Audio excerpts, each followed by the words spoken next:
Chapter 13:21. They think they're so sneaky. Sadly, that encounter was only the beginning of my craft concerns. I start to see signs of them everywhere I look. Slime trails on the walls, but when I try to follow them, there's a little crack they've slithered into, which inevitably launches poisonous spikes, or clouds of toxic gas. There was one which just erupted with a massive font of sludge that blasted 50 meters past my head after I dodged out of the way. So, they're being tricky.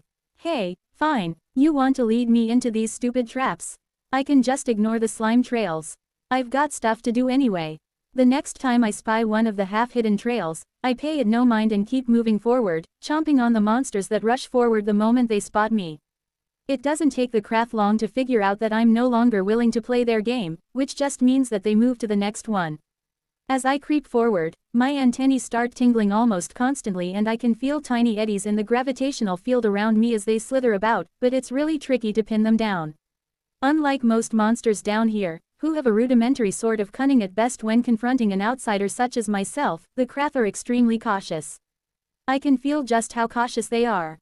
They move, then freeze, then move again after I pay attention elsewhere. No two ever seem to be moving at the same time, and they are impossible to find just by looking. Somehow they always find something to blend in with. I'm telling you, chameleons have nothing on these damn slugs. They must have some sort of mottled outer skin or something. Unless there's an eye stalk sticking out, I can't see a darn thing. Which is when they start launching things at me. I'm monitoring changes in mana like a hawk who can see mana, but they aren't doing anything magical, they just start shooting stuff at me. The first is a spike that I manage to dodge before it can lodge in my side. Next is a potent blast of acid that I jump out of the way of. When it hits the floor, it starts melting straight through the rock, vanishing into the darkness right before my eyes. Oi, you stupid slugs. Someone could really get hurt from that. But I choose not to retaliate. I've got a ton of tunnel to cover, and if I chase these pests, they're just going to slither down into a hole somewhere and vanish. Despite what a massive pain in the thorax they're being, I will persevere. Which, of course, just means that they crank it up a notch. 2 start firing at once, or 3, or they shoot more than one projectile at a time. It becomes impossible for me to properly dodge, even with my foresight, simply due to the sheer size of my body and the clever ways they aim their shots. Which means I have to take more active measures, putting up shields or blasting their shots away with force or air magic. The natural consequence is that my mental attention is further fractured. I'm constantly paying attention to my antennae, to the mana around me, preparing shields and other countermeasures, all of which is weakening my efforts to purge the invasive mana from myself. Stupid slugs. I'm fine for now, but if this goes on too much longer, it's going to become an issue. I half-heartedly start shooting back at them, since I have the mana ready to go anyway. Blades of concentrated air slice outwards every now and again, trying to catch them when I sense movement, but if I hit anything, I don't get any sign, and as if in retaliation, their attacks intensify. More spikes, where did they even get them from? More acid, more everything, until it becomes a near-endless barrage and I'm forced to commit even more of my mental resources to fending them off. It's a nightmare, at least it would be, if this wasn't part of my master plan. It's not easy to whip together a gravity well while concealing the expenditure of mana. In fact, it's extremely difficult. I'm certain signs of the building power leaked out, but by then they were so occupied by poking at me that I don't think they noticed. And crucially, they let their guard down, and drew a little bit too close.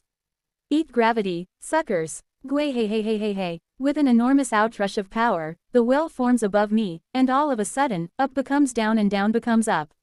Naturally, I expect this, and manage to flip over gracefully before I land on the roof. Once I do, I crank the force of the gravity up to 1100. Oh, they're moving now. In fact, I can actually see one. The slug is desperately clinging to the ground as it tries to creep out of the range of my gravity well. What's the matter, little slug? Don't you feel like firing some acid at me? Or a spike, perchance? I clack my mandibles, filled with evil glee as I seize this moment to pay them back for all the pain they've caused me over the last few hours. Better move quick, you darn slugs. If you lose your grip, I promise things won't get any better for you up on the roof. In the end, I managed to catch 2. The one who I saw earlier, and one other who tried to hold out in the mold, but was ultimately betrayed by their hiding place, since it weakened their grip. Both slugs are ripped up to the ceiling and pressed into the surface. They flatten themselves down and try to escape the field, but it's no use. Filled with thoughts of vengeance I approach the two slugs, but, predictably, they do not give me the satisfaction. Both detonate and melt away before I get a chance to chomp. Absolutely crazy. I let the well dissipate and land heavily back on the floor of the cavern and continue my patrol. I am not bothered any further. Chapter 13:22. Even here, they haunt me. Even if the slugs aren't attacking me anymore, they still watch. I can feel them slithering about on the edges of my gravitational awareness, tiny little eddies in the field I can barely sense. In some ways, it's a shame. I really do want to capture one and have a chat with them, but they seem keen to avoid such an exchange. Ah well, if the slugs aren't shooting stuff at me, there's still plenty for me to worry about. The further I progress in this near vertical tunnel, the thicker and more dense the slime becomes. It's almost like a spiderweb of mucus strands has been formed across the entire width of the tunnel, which spans over a kilometer, let me remind you. It's so dense now that I actively have to burn or bite my way through. Every time I snap a strand, it recoils and slaps wetly against the rock or contacts another strand and becomes stuck, the two blending together and thickening the rest of the web. So I advance slowly while holding desperate hope in my heart that I'm not going to find some kind of sludge spider that's created this tangled mess.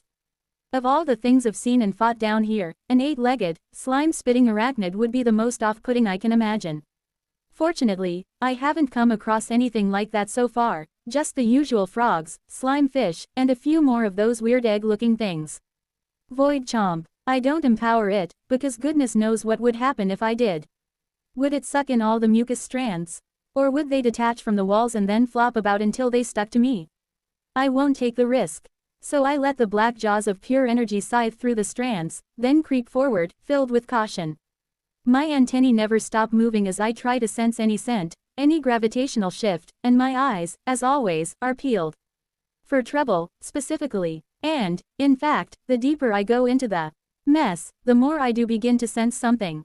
Many things. Many, small things. For a while, I'm worried that this is a whole bunch of crap ahead of me, but I soon dismiss the idea. The crath are way sneakier than whatever this is. The slugs move so cautiously, so cleverly, I end up second-guessing myself whenever I think I spot one. Whatever is causing this sensation, it's just wiggling about all over the place. Another chomp, another slight advance, and I'm starting to get a sense of where the center of this mess might lie. I mean, the colony is going to come through here and use this tunnel as part of the eventual fortress, so all of this needs to go. If I can figure out what created this web and destroy them, that'll be to the benefit of the family. Steadily, I chomp through, bit by bit, heading towards what I believe to be the center mass of this tangled web. Soon, I can see it. Right in the middle, hanging in the air, connected to strands coming from the floor and ceiling, is a large mass of snot. For want of a better word, it basically looks like more mucus strands that have been mixed with dirt or crushed rock to create something more solid. Whatever I've been feeling wiggling about is crawling all over and within this thing. It's fairly large, dozens of meters across, perhaps as many as 50, and very roughly spherical. I'll need to get closer to get a better look at it. The air down here is basically filled with a constant miasma, a toxic fog, that can make it difficult to see at times. Here, surrounded by all this sludge, it's quite thick. Chomp. Another strand is sheared apart by the extended energy mandibles, and it recoils sharply, whipping through the air and setting the entire network nearby to wobbling. Unlike before, there's a strong reaction from the booger orb, with a heck of a lot of activity suddenly occurring. Creatures are boiling out of the thing and shimmying along the ropes of goop towards me. Well now, finally I get a chance to see what the heck has caused this mess. What are you filthy mucus merchants? I ready my mandibles to dispense righteous justice, only to freeze when the first of the foes draws close enough for me to see. It can't be. Not you, not here, not like this. With its many legs, the monster shuffles along the mucus strand, a thick layer of goo coating its outside. Once it gets close enough, it rears up its back section and points it towards me. The beast flexes hideously and a truly disgusting strand of goop is fired towards me, arcing through the air before sticking to the rock I quickly vacated. Irritated, the monster flexes its two claws at me, each squelching as they compress their own slime coating. Centipedes. Slimetipedes. Really, Dungeon, even in the 5th you've started spawning these horrible things. What is your problem, Gandalf? I swear to all that is sacred and holy, I will obliterate these damn things from the dungeon and put in a personal complaint to Gandalf. This isn't right. I mean, at least they aren't coated in diamond, which is a plus, but I can't exactly say the toxic sludge is much of an improvement either. More and more of them are emerging, and I commit myself to the only reasonable course of action, annihilating everything around me with a black hole. It's the right thing to do. I put together a powerful force barrier in front of me and begin to compress the gravity mana within me. Ah yes, all of these awful things that offend my eyes so badly will soon be going away. And eventually, they will be removed from the dungeon entirely, and I will no longer need to live on the same world as these creatures. Only then will I know peace. Chapter 13:23. When it rains, it's mucus. It is difficult to piece together a specific theme or guiding principle for the naturally occurring monsters of the fifth. This may be due to how poorly studied they are, for obvious reasons. Expeditions to seize cores from the fifth do take place, but they are extremely risky, and therefore monstrously expensive. Should the craft catch wind of poachers, those poor individuals will suffer a truly terrible fate, but even without the intervention of the slug tribes, there are many ways to meet an end within the fifth. Which means that even those successful expeditions that manage to return have only delved the top third of the stratum, at most. Who knows what creatures might lurk in the deep, where the mana is thickest and at its most potent. From what we do know, we can say that the fifth has a huge amount of variety. Fish creatures, amphibian-type monsters, insectal beasts, elementals, bipedal monsters, flying creatures, living mold creatures, turtles, dragons, flowers, trees and everything else under the sun and below. What clearly differentiates it from the other strata is two things: the reliance on toxins, poisons and acids to do most of the damage, and the prevalence of parasites. Monsters who need other monsters to be attached to themselves in order to live and thrive aren't unheard of elsewhere in the dungeon, but nowhere are they as common as here. An entire branch of study has been founded amongst the Shapers to try and determine if a positive, symbiotic relationship can be found between a parasite and host. They want to create a custom parasite that will strengthen the monster they introduce it to, but the dungeon seems somewhat resistant to such designs. There must be a reason for that. Excerpt from the private notes of Granon. I nearly died, but it was totally worth it. Should I have put as much juice as I did into that gravity bomb? Probably not. In my defense, I can only say that I was not in my right mind at the time. I was traumatized by the sight of my hated foe, my nemesis. I hate those damn centipedes even more than I hate the termites. Although, if I run into a fifth stratum variety of termites I might just lose it. That is not something I ever want to see. In the wake of my slightly over the top course of action, the centipede nest, and everything around it for a significant distance, was very much destroyed. Once I pried myself out of the rubble, the environment had most definitely changed for the better, with most of the mucus strands gone, along with most of the nearby tunnel. Hey, it's probably easier to build in this than it was to build with the mucus everywhere. You're welcome, Cobalt and Tungstant. Feeling much better about life, the universe and all the other stuff, I cheerfully advance into the tunnel again. I'm only about 2 kilometers deep at the moment, and I have the final third of this particular sojourn ahead of me before I can call it quits and get back to the safe zone. Before I do so, I sit down for a second and make a thorough check of my body, turning my many minds inward. As expected, trace amounts of toxic mana have taken root in several places throughout my carapace, and I take the time to break them all down, ensuring nothing is left behind. When that's done, I check myself again and come up empty. That doesn't mean there aren't pieces left, but they're so small that I can't sense them, so it's time to move on. Only by getting checked over when I return can I be sure to be completely free of the stuff. For a few hundred meters, there isn't much to worry about, most of it has been thoroughly annihilated by the bomb I unleashed. The tricky part is finding a way through all the rubble. Certain sections of the tunnel have collapsed, and others are certainly unsteady. Again, something I'm sure the carvers are more than capable of fixing. So down I go, making excellent progress. Even the miasma has been consumed by the bomb, to some extent anyway, which gives me better visibility as I make my way forward. Eventually, I come to the outer edges of the mucus web and am forced to cut my way through, but it doesn't present much of a challenge. Then I'm through. Woo! Now, what else lies ahead? As far as I know, once I reach my destination, the tunnel I'm currently heading down will intersect another and come to an end in AT intersection, which should be just ahead of me. This new tunnel runs horizontally, so it will need to be conquered eventually, but for the time being, it'll be ignored as the colony completes construction up above. It might be because I destroyed everything behind me, but there seems to be a distinct lack of monsters around here. Like, an almost suspicious lack of monsters. I advance hundreds of meters down the tunnel, and there just isn't much to see. I'm pretty much completely vertical now, clinging to the wall of the tunnel and looking straight down as I come toward the intersection, which finally comes into sight. And, I suppose that is probably the reason I'm not seeing many monsters around. Ahead of me, I can see the point where the two tunnels meet and this one ends.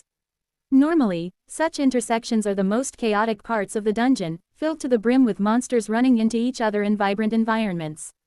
Instead, I see something else. At first I thought it was a massive pool of lurid green slime, streaked through with an almost offensively bright yellow color, but then I saw it ripple. It's not a pool of slime, it's a single organism, a monster.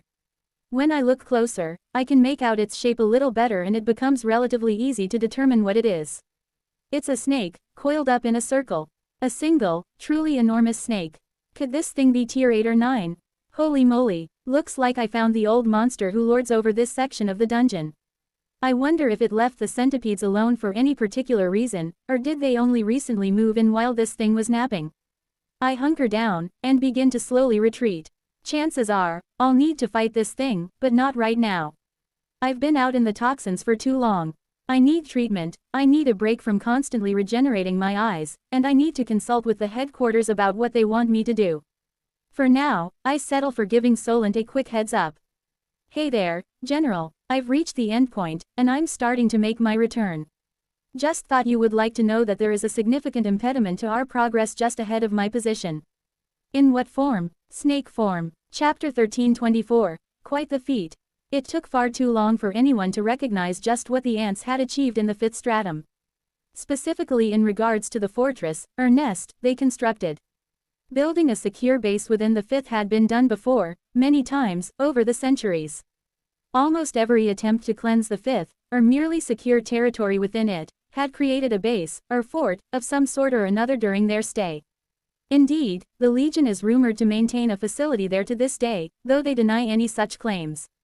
However, the colony created something unlike anything that had been created before. The manner of its construction was unique. The scale of the project was unique. Most crucially, the function was wholly original. Not only did the fortress act as a nest, a fortified position to protect those within and a safe environment that warded off the toxic mana of that place, but it was perhaps the first mana factory ever produced. The ant fortress was designed to act like a beating heart. An endless engine that cycled in filth and pumped out pure, refined mana. Simple in principle, fiendishly difficult in practice. It is nothing short of a miracle of engineering and enchanting. Excerpt from Insect Expertise, by Rathwin Werelos.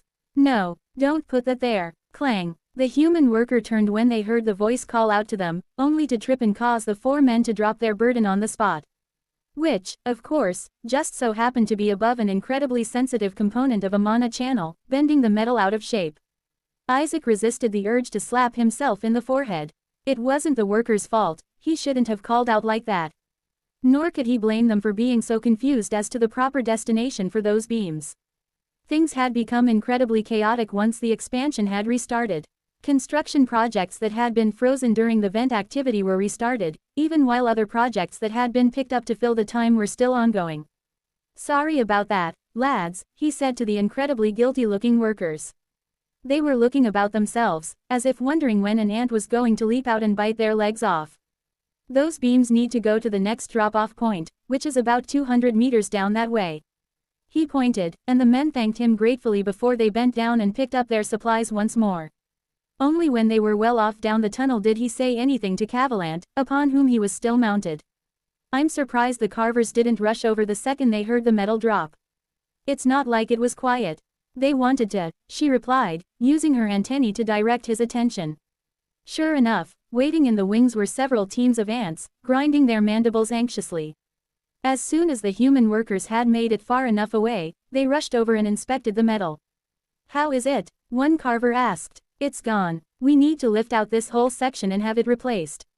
Any chance they can fix it at the forward fabrication workshop? Maybe. Worth taking it to them for a look, but we can't wait for that. Someone get word to the depot and request a new component. What's the section number? It's Carver-6, 8, 11. Isaac listened from the side, extremely chagrined. Wait, the channel was ruined from that drop. I'm so sorry. He'd never seen them made, but he knew just how much work went into each of these channels. The ants only used their best metals, and each one was heavily enchanted.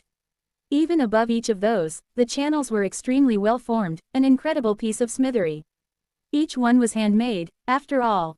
Well, not handmade, mandible-made. The carvers turned to face him, confused. Sorry. For what? They asked him. Before Isaac could try and explain, Cavalant stepped in for him. I can answer this. It's a human behavior. They will apologize for accidents that they cause, even unintentionally. Isaac looked down at his partner. Isn't that normal? He demanded. Of course it isn't, she refuted. The carvers seemed to agree with her. You made a mistake. Don't apologize for mistakes. Indeed, apologizing makes it seem as if you did something wrong. Mistakes are natural, they will happen, we strive to minimize them, but plan for them to happen. There are spares of every component of the fortress for exactly this reason. See, Cavalant said, you're the weird one. Well, plops. This was just one of those instances where normal human behavior didn't mesh with the way ants thought about things. Well, let's get out of their way and make sure nothing else gets dropped in places it shouldn't, he suggested, and Cavalant clacked her mandibles in agreement. The two moved further into the tunnel, leaving the carvers to their business. The work crew had managed to deliver their burden, without destroying anything else on the way, and were headed back towards the lifts, ready to collect their next load. Isaac kept a wary eye on them, but couldn't help but notice his thoughts wander, which they did more and more often the longer he was down in the fifth. He wondered, though he tried not to, what Morelia was up to. Was she still there, in the fourth stratum, above him? What was she doing? Was she working with the Legion, trying to find a way to kill Anthony? Or perhaps, just perhaps, she was thinking of the dashing Ant Knight, with the stunning mustache. Hey, stop daydreaming up there, Cavalant snapped. We've got work to do. Chapter 1325. Tell him he's dreaming. Morelia was frustrated. Tribune, you need to relax a little, you look like you're going to bite someone's head off, her fellow Tribune, Joshin Orlees noted. She narrowed her eyes at the man, irritation bubbling just beneath the surface. Joshin wasn't someone that Morelia was able to get along with. He was too stuffy, too clean. Being in the Legion was a career of being ankle-deep in blood and guts, so how was this guy always so spotless? It shouldn't have been possible. I just might, she growled. Joshin sighed and put down the papers he was carrying. The two were the sole occupants of the office's tent, which wasn't as unusual as it sounded, considering most of the camp was asleep. They were the only two who'd be inside at such an hour. You aren't still obsessing over your bizarre scheme? He said. Bizarre? Morelia snapped. What's bizarre is having an entire legion of elite troops sitting on their hands in the fourth doing nothing. There are hotspots throughout the dungeon that desperately need help. What are we achieving by staying here? We are fulfilling our mission, Joshin said patiently, and perhaps, a little condescendingly. No, we aren't, she forced out through gritted teeth. What is our mission, Joshin? To isolate and kill the prospective ancient.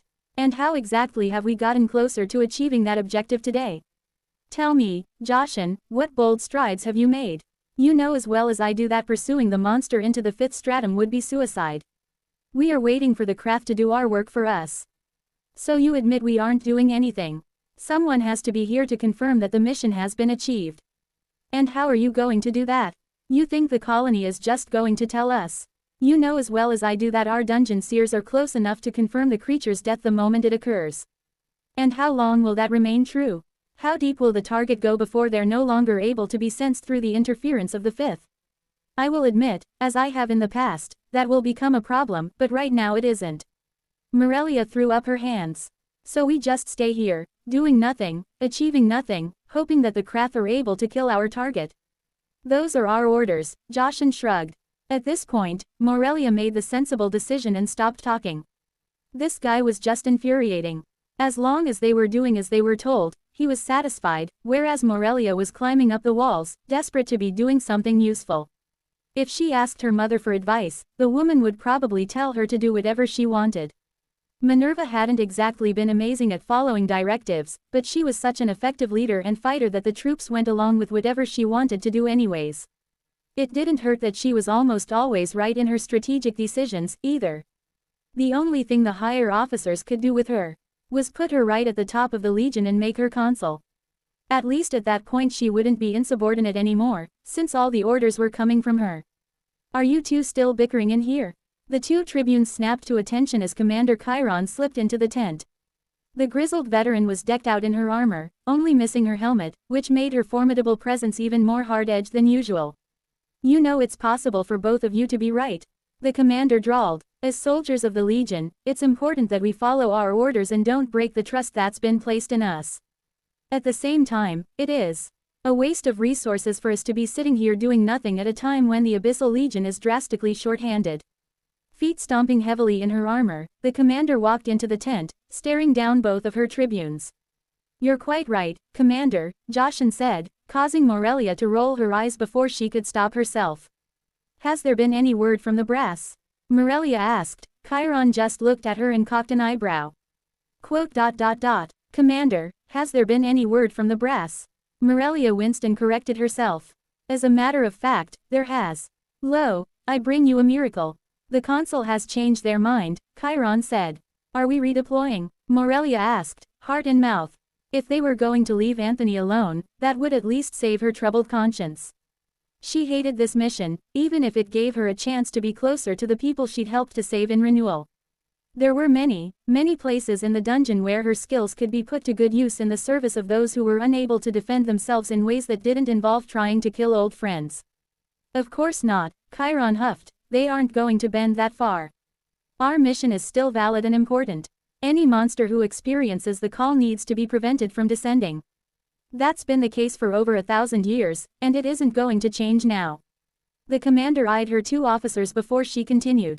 No, it's been determined that we will need to be closer to the target in order to accurately record their death, or, in the unlikely event they make it through the 5th, be able to report their location to an interception team in the 6th. Joshin frowned. So we are to give up trying to achieve the kill ourselves? That was not a turn of phrase that Morelia liked hearing. Was Joshin really that focused on achieving this mission? What for? The glory. To increase his chances of promotion. For the time being, that is correct, Chiron affirmed. We've been given permission to provide limited support to the ants as they attempt to progress into the 5th in order to justify our presence watching over the target. It's believed that this will further aggravate the Krath and cause them to target the ants even further, while allowing the Legion to achieve other objectives elsewhere in the 5th. Killing two birds with one stone, Morelia said flatly. Chiron grinned. We're nothing if not efficient. Doesn't this put us at tremendous risk? Joshin asked, his tone flat. Of course it does, the commander replied. You're in the Legion. This is what we do. Chapter 1326, Day Spa. 12 hours before you go out again, the healer scolded, not a second sooner. I heard you the first time. And the second time, all right. The third just feels insulting. We've been instructed to warn at least 3 times, since our patients are so determined to make their injuries worse. Hey, I'm not in the Immortals. You think I like having my eyeballs melted? The healer looked at me suspiciously and clacked her mandibles in thought. Maybe, she said. Now I am offended. I don't care if you're offended, only if you're alive, the healer said, hopping off my carapace and heading off to her next patient. Yeesh, they really are the grumpiest of all the castes in the colony. Permanently peeved, I slowly pick myself up and give myself a quick check over. Of course, I don't find anything wrong, since the healers have a much better sense for these things than I do. To be honest, I feel a lot better knowing that an expert has given me the all clear. The mana of the 5th is just so insidious. I'm not a fan of walking around while trace amounts might still be inside me. Master, welcome back. Hey, Chrysalis, how's things? The little ball of infinite nightmares slips out of the shadows and manifests herself into a little ball in front of me, wiggling her tentacles in greeting. As good as they can be in this place, she replies, full of cheer. Yeah, I hear you. Things are tough down here. Any word from Tiny and Nvidia? They're still fighting in the tunnels, I believe. At least, Tiny is, and Nvidia won't leave without him. Ah, I should have known. I reach out to the ape, who very much should have finished his rotation on the front lines by now. Hey, Tiny, if you've finished your shift, clock off and come find me.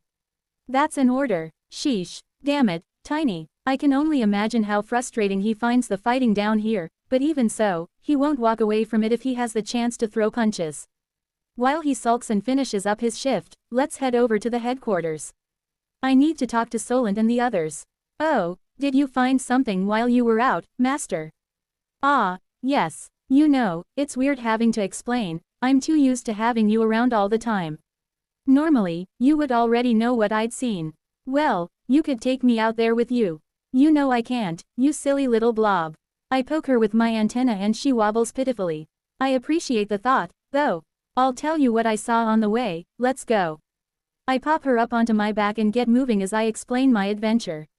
She isn't happy about the Krath and their shenanigans.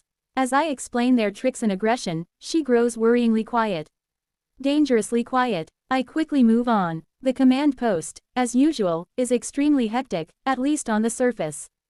There's a ton of movement, as you would expect, and at first it looks insane, but to the trained ant observer, it's clear where the lines of pheromones are. Just as things always are around Solent, there's a profound method behind the madness. I, of course, ignore the entire system and literally walk all over it to get to the middle as quickly as possible. I'm not trying to be annoying, although I accept that might happen as a consequence. It's just that I'm super busy. I've got a lot of stuff to do, and I can't be standing around, incredibly bored, in lines for half an hour. What's that? I have to stay outside of the poison mana for 12 hours. What a useless and unrelated thought. Away with you. Hey, Solent, here to report on the creature I saw. The little general seems to have been fully prepared for my breach of protocol and is unperturbed. All the relevant ants have been gathered and are waiting for me to begin. You had the healer tell you I was coming, I guess. It's possible that you are more predictable than you think you are, eldest, Solent demurs. My antennae twitch. Little smart Alec. Fine, yes, it looks like a tier 8 monster, possibly 9 if the evolutions were quite weak. It wasn't easy to get a sense of its core through the interference, but it was definitely strong. Stronger than yours. Hey now, that's an insensitive thing to ask. But highly relevant, since you will be the one to fight it. Well, I can't argue. With that, hard to say, it's close, I think. As we converse, other members of Solent's group are busy recording things and discussing amongst themselves, moving things around on a little board they have between them all. These ants think way too much for me. This isn't the only powerful monster we've come across as we've expanded, but if your reading is accurate, then it is probably the strongest. Much like the fourth stratum, there appear to be areas where the oldest monsters have established a territory of sorts. Before we can safely expand into these zones, we will need you to take care of them, eldest. Oh, great, I'm guessing I won't be able to fight them anywhere near the blue mana. Unfortunately not. If we expand too close to them, they'll be drawn out to investigate. We can't risk that they will go berserk as the regular spawns do. Good news all around. Chapter 1327, The First Showdown. So, like everywhere in the dungeon, there are pockets that have been claimed by the biggest and baddest monsters as their own personal hunting ground. It makes sense, really. The monsters who manage to survive long enough to form their cores, evolve a few times and get their skills ranked up have a massive advantage over the fresh spawns. If they avoid the other monsters who manage to do the same, then they'll have an easy, if slow, path to progress by preying on creatures weaker than themselves. Confrontations between the biggest and strongest monsters don't make sense, there's too much risk. This is only the case if they achieve sufficient levels of intelligence, which is probably why such powerful landlords were less common up in the first stratum. The monsters there just don't get that intelligent, acting more like tiny and throwing themselves into battle after battle. Eventually they'll fall, or grow strong enough to descend deeper, where they fall anyway. That's not the case here. Some monsters of the fifth are smart enough to survive, to avoid being infested with parasites, and to accumulate strength until they reach the point where they're able to thrive. Too tough to be worth hunting for the Krath or other monsters, they carve out their own niche and battle to keep it, maintaining their existence by feasting on those who manage to grow strong enough to provide sustenance. Now that the colony is pushing further and further into the fifth, we've started to brush up against the lands claimed by these creatures, and it falls to yours truly to go hunt them down. After 12 sweet hours of rest, letting my carapace heal naturally and ensuring there is no speck of corruption within me, I am once again ready to face the wild, untamed, and super toxic fifth stratum. It doesn't take long for me to find what I need. The colony has been employing more and more ants whose skills and abilities align with brilliant in some capacity. Mages with the ability to glean information from the dungeon itself, which seems like some sort of witchcraft to me. It's these ants who direct me down a curved tunnel that opens to another deep pool of literally steaming mucus which fills the entire cavern with a noxious mist. All in all, it's a super pleasant environment, so it shouldn't be too surprising that a giant turtle creature has decided to set up shop inside. I stand on the banks of the borderline lake, and, at first, I can't even see the lousy creature. My mind constructs are spinning up, and I'm ready to unleash some serious pain, but I don't know where to aim it. All I see is slime everywhere, with hills and bubbles of goop rising and falling on the surface. The corruption confuses my senses, as always, eating away at the mana and making everything hazy. There's a big bad beastie in there somewhere, I just need to draw it out. Stealthily, I begin to gather my gravity mana. It'll be hard for the monster to hide when this entire mucus puddle is sucked up into a black hole and crushed. However, it appears as if I'm not as sneaky as I thought I was. My antennae flare in warning and I fling myself to the side as something large comes flying out from beneath the surface and crunches down at the place I just occupied. What in the name of heck? Before it can retreat beneath the surface, I whip together a spell and unleash it. Dragon's Breath. The scorching hot fire ignites the air and raises the temperature to an inferno within an instant. The mucus starts to hiss and steam furiously as a monstrous bellow echoes out from within. That's it, Mr. Monster, come and say hello. Again, my antennae sense danger and I'm forced to fling myself to the side as something bursts out of the muck and crashes down like the jaws of a titan. At least this time, I'm able to properly see what it is. That's an energy attack, just like my mandibles when I use Void Chomp, or Tiny's fists. That wasn't the monster at all, but the projection of its bite. The lousy thing still hasn't shown itself at all.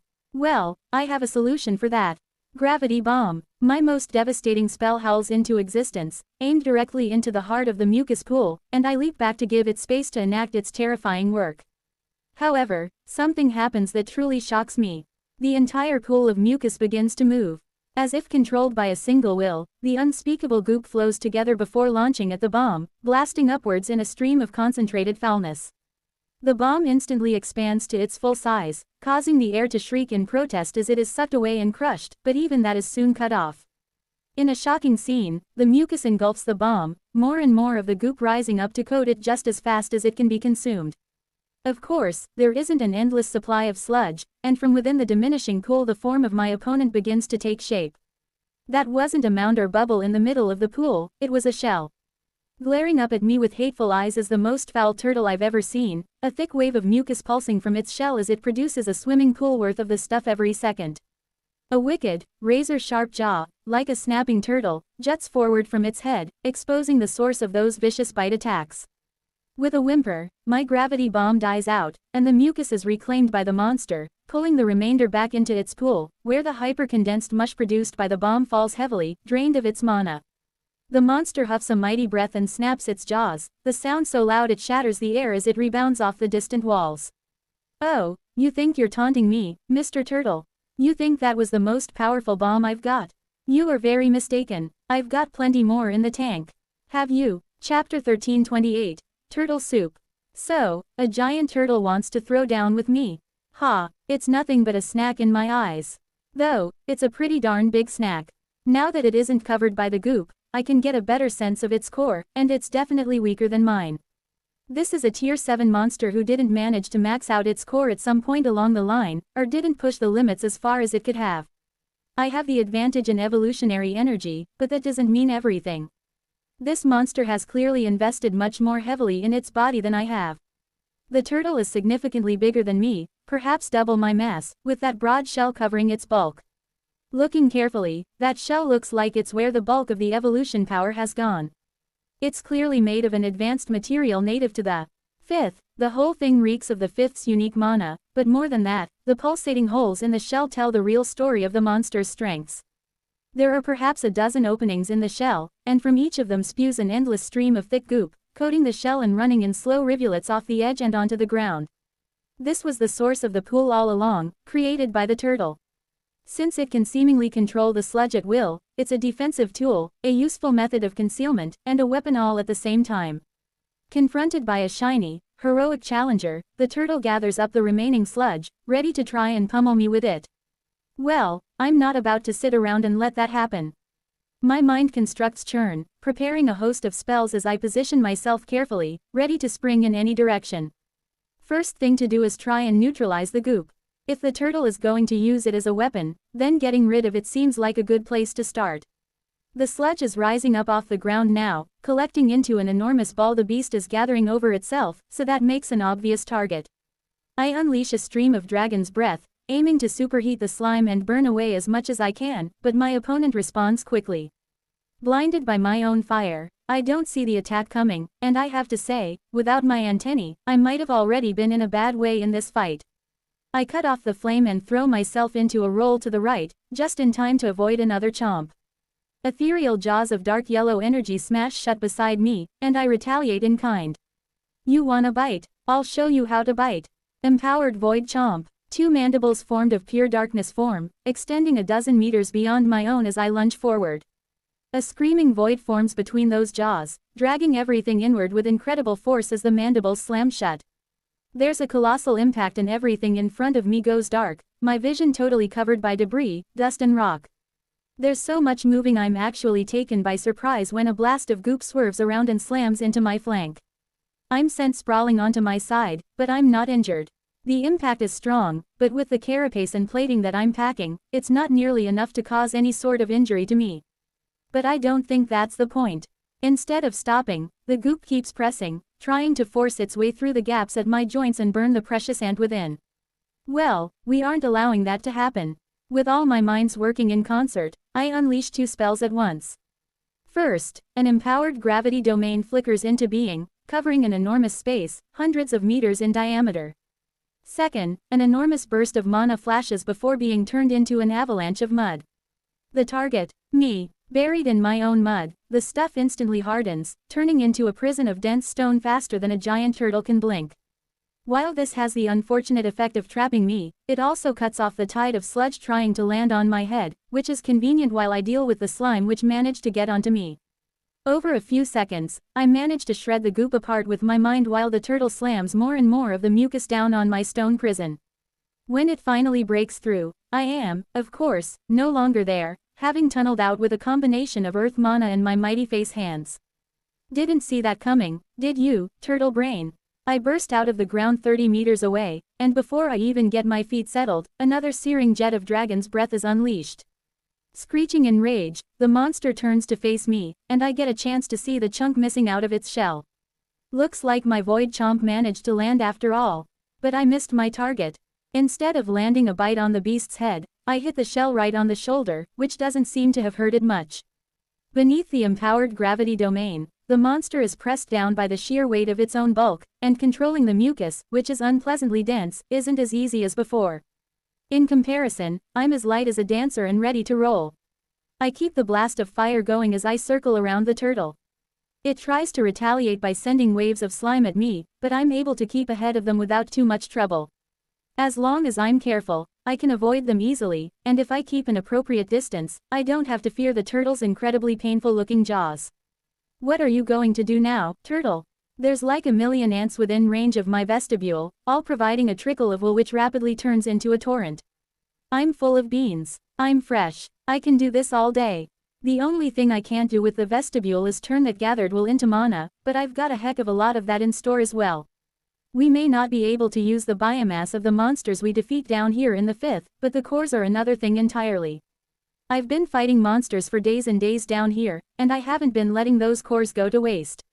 What I have an incredible abundance of, is gravity mana. The domain draws out a constant stream, but I have oodles more, and using the stuff always gives me a portion back, making my use of it ever more cost-efficient.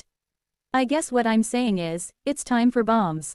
Chapter 1329. Maybe I should get a shell. I mean, really now. How hard can it be to destroy one nasty turtle? Pretty darn hard, as it turns out. I send bomb after bomb at the lousy thing. Obviously they aren't large ones, or overly empowered. The colony is close enough that if I were to unleash my full strength, they, the fortress currently under construction, and most definitely myself, would be in serious trouble. There's no need to risk my own life in order to destroy this turtle, but wearing it down is taking forever. The first problem is the endless amount of slime it produces. The stuff is dense and packed full of mana, so it soaks up a huge amount of power from the gravity bombs. However, I can produce black holes faster than this stupid turtle can make its dumb sludge, so I can get through the defensive layer, but the turtle won't let me target its soft underside, always turning its shell to take the hit. And the shell is tough. I don't know if it's mana-resistant or just absurdly dense, but it eats up punishment. Is this turtle just healing really quickly? I'm not sure, but it's a massive pain in the thorax. From its position in the center of its now non-existent pool, the shelled fiend glares at me hatefully. For whatever reason, it still hasn't tried to charge me, but every time I get close, them jaws start snapping, without fail. So we enter this standoff, where it sits there brooding, pumping out sludge from the holes in its shell, and I just throw bombs at it along with a myriad of other spells, trying to wear the lousy thing down. After all, in a battle of attrition, I'm guaranteed to win. Once I've thrown my 10th fun-sized gravity bomb, the turtle's patience finally cracks. Despite being under the weight of the gravity domain, the lumbering beast picks itself up and finally decides to make its move. I'm half expecting the monster to have some hideous slug-like lower body, but thankfully it has the regular 4 legs that anyone would expect to see. I'm almost relieved. Under the weight of its massive bulk, I'm not sure what this turtle is going to do, so I watch carefully to see what its next move is going to be. A charge, a headlong assault, a desperate last-minute bite combo. I'm sure this monster has more up its sleeve than what it's shown so far. The whole reason I'm being so cautious is because I expect more from it. I have the advantage as long as I'm wearing it down. A long battle plays heavily into my favor, so why take the risk and run in headlong? Now, turtle, show me something new. After the massive creature levers itself to its feet, it turns to face me, its head finally extending further out from its shell. And then an absolute flood of mucus bursts out. More mucus. Come on, you damn creature, enough with the mucus already. Except this isn't what I think it is. At first it appears as though a flood of goop is pouring out from beneath the rim of the shell, but that impression quickly changes as the sludge takes shape and resolves into a dozen tentacle-like limbs. Each one is round and lacking identifying shapes, but they're large. The monster takes a heavy step forward, then another. When I don't back away, it snaps its massive jaws in warning before its goopy limbs lash out towards me. Now these are not sluggish like the turtle itself, but super quick. With the advantage of my antennae and enhanced reflexes, I'm able to dance away from almost all of the blows, but catch a glancing hit on one of my legs. That's when I realize that these limbs hold another trick. Where it touches my leg, the lousy thing sticks. As soon as it notices the contact, the turtle pulls back, trying to drag me up into the air and closer to it, even as more of the tentacles slash towards me. Well, this isn't ideal. Making a snap decision, I do something I'm not overly happy about and bite my own leg off. It's not pleasant, I'm not a fan, but it's the only way I can think of to ensure that I can leap out of the way and avoid getting caught completely. Limbs formed of potent mucus, each as large as a tree trunk, slam into the ground beside me as I somewhat awkwardly leap to the side. Alright, turtle, this is how you want to play, is it? I guess we're going all in. I brace my legs before I use an empowered dash to explode forward. The world is a blur in my eyes as I almost teleport past the slashing limbs and arrive right in front of the beast. My jaws are primed, ready to bite down on the turtle that looms overhead. Before it can even turn to face me, my jaws are beginning to close. Empowered void chomp. Jaws formed of black light scream into reality, along with the yawning void just meters in front of my face. There's nothing the turtle can do to escape, but it reacts faster than I expect, rotating its body and presenting its thick shell towards my mandibles. The jaws close with absurd concussive force. It sounds less like a bite than it does a bomb detonation. I can feel the shell crunching between my actual, physical mandibles, that's how close I was. Just in case of incoming limbs, I leap to the side, but there's no attack incoming, at least not immediately. When the dust settles, I can see what my bite did to the turtle, and it ain't pretty.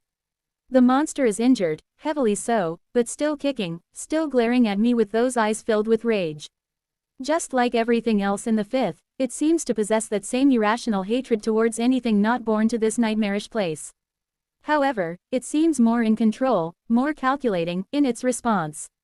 The turtle staggers to one side before raising up its remaining limbs, ready to attack once more. Come on, you lousy thing. Just how much more punishment can you possibly take? It turns out, quite a bit, but eventually I stand triumphant over the biomass of the defeated local overlord. Take that, you lousy turtle. Thought you could face up to me? The eldest of the colony. Ha, absolutely. Dreaming. All in all, this was a successful first run. The generals, namely Solent, were feeling cautious, as always, and wanted to put me up against the weakest of the local boss monsters first. As instructed, I played the fight as cautiously as I could, trying to investigate and draw out as much intelligence as possible. It went, all right. For now, I need to pull the core out, and get my shiny backside back to the colony. I'm not tired, because, I'm me, but I am injured and filled with toxic mana. I need a break. Chapter 1330. Under Pressure. The core shapers are absolutely delighted to get their greedy little mandibles on the core I bring back. Investigating the nature and capabilities of the 5th stratum monsters is incredibly important, especially the more highly evolved ones. Bella acted like I handed her the greatest treasure in the world when I dumped the core into her mandibles. Hey, the turtle wasn't that impressive. For a tier 7, barely passable. Not all of the wild-grown monsters are as smart as you, eldest, she replies without even looking at me. Most of them have less than impressive evolutions, let alone the sorts of powers that you have. Well, I mean, I am impressive. And shiny, in my own uniquely purple way. She rushes away, ready to study the thing, and I'm immediately beset by a very unimpressed-looking mendant. Think you're all that, she huffs, somehow reading the smug tilt to my antennae. You ain't nothing without us to keep you alive. That is very true. None of us are anything without the colony behind us, I agree. Without the family, I'm not anywhere near as strong. Which is both metaphorically and literally true. The vestibule is transferring the will, I don't know, energy of the colony, straight into me, but also, without the others, without my family, how could I possibly have made it this far? There's no chance, absolutely none, and I have zero doubt about that. Good that you appreciate it, Mendant snaps, already climbing over my carapace and poking at me with her sensitive antennae. Without anything to do, I flop down on the spot and patiently wait as the medic does her work. Of course, it's never just one healer who shows up to handle my checkups, and soon I'm crawling with 5 of them, prodding away. It takes an hour before they're satisfied there's no remaining toxicity within me, and by that time, Nvidia, Tiny and Chrysalis have arrived, along with the general herself. Hey, Nvidia, I know the healers are awesome, but can you have a look, just for my peace of mind? His eye glitters brilliantly, and even without his mouth manifesting, I can still feel the smile. Of course, he practically purrs. You can count SSSS on me. No need to be weird about it. Ever since he evolved, he's way too happy when he's asked to help, and I have no idea why. But hey, whatever, I'm happy he's happy. How did your battle with the beast go? Solent asks, wasting no time, as usual. In fact, I'm starting to feel confident she has an actual allergy to wasted time. If there's an inefficiency anywhere near her, she starts to twitch, I've seen it. Nothing huge, her antennae mostly, a leg here or there, but it's there, every time. Just to test my theory, I delay my response just a little, and sure enough, the twitch is there. It starts in her antennae, but as I continue to wait, it spreads to her forelegs. It's so slight, I'm not sure anyone else has noticed. I don't want to push my luck too far. After all, wasting the time of this particular ant is, in fact, a really bad idea. She's only running an entire invasion of the most dangerous place in the dungeon that we know of with millions of lives in her mandibles. It was fine, I say quickly, feeling guilty. The monster was unusually durable, but targets further away from the colony and the construction sites can be dealt with using more efficient methods. Going further out also exposes you to more corruption, which decreases the amount of time you can fight, and increases the risk of major contamination. There's only so far the colony is willing to expose you to danger. Goo, this is rapidly becoming a sticking point lately. It's never been a problem before. I've put myself on the line for the family time and time again. Gladly. As the family grows more capable, there are more things that we can achieve without you, which means we can afford to save you for those tasks only you can do. Bah, there's no need to be so precious about it.